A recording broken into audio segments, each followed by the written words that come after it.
Hi, in this simple video I want to show you how to add the ingredients based on the already created recipe on the easiest way. Or maybe I want to answer for that question, because I think that adding the ingredients based on the already created recipe isn't the best approach. There is a better way to use our already created recipe in many places, but first I will show you how to add the ingredients based on the recipe. So, for example, if we have the boiled potatoes recipe here, we can go to the details and we can manually count. Usually the recipe will be not for the 100 grams, and usually we want to add the ingredients in the 100 grams.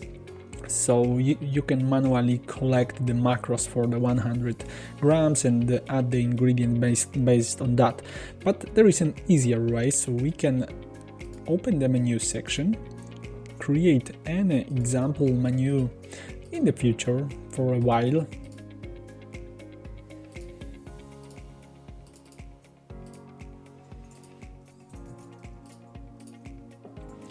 Go to the details, choose any meal plan, go to the edit mode, add any meal type, save it, and now we can use our already created recipe and we can set it for 100 grams.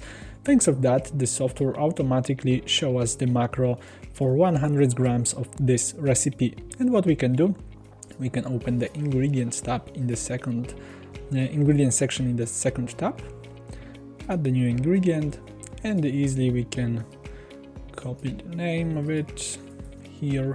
There is a short form, so it will be visible for the customers. So maybe we don't want to show the whole form, maybe we just want to show the potatoes here.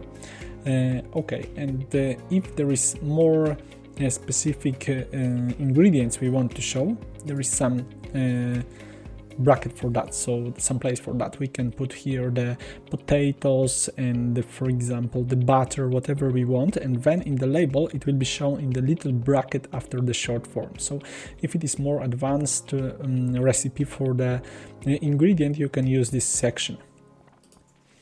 Okay, there is a category, I will choose the other, it is vegan, vegetarian, it doesn't matter for my example, the price, so you can fill it whatever you want, however you want. And there is a nutrition in 100 grams, so now I can go to my second tab, copy the calories value, add it here, then copy the protein, add it here, then there is fat,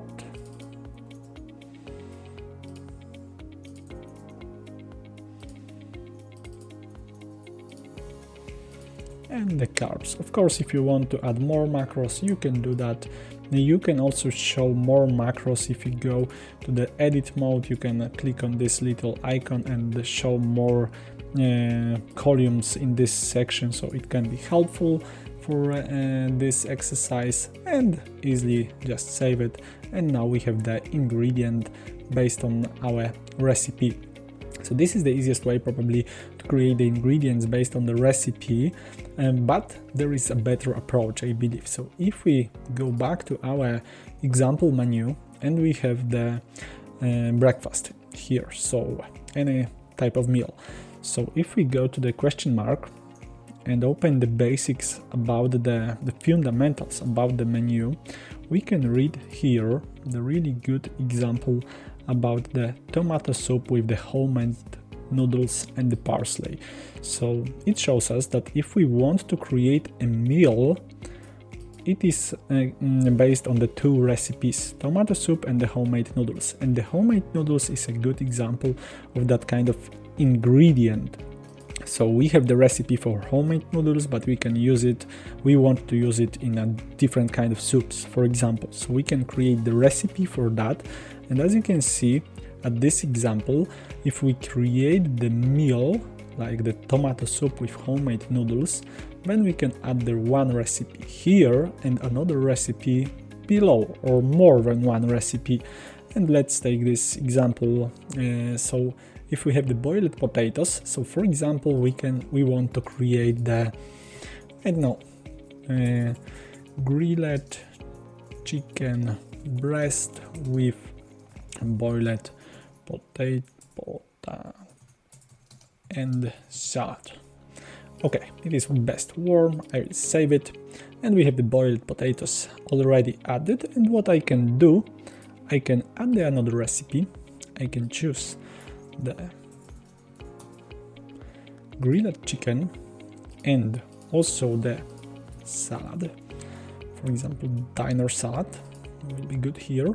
And now I can set how much of each recipe I want to add for this meal. So for example, in short, I can set that I want to add, there is my volume of all the macros. So I want to add 150 boiled potatoes, 200 or maybe 100 gram of grilled chicken, and dinner salad, I know 150. And we can see how macros looks. We can extend all our recipes and see each ingredient, how it looks.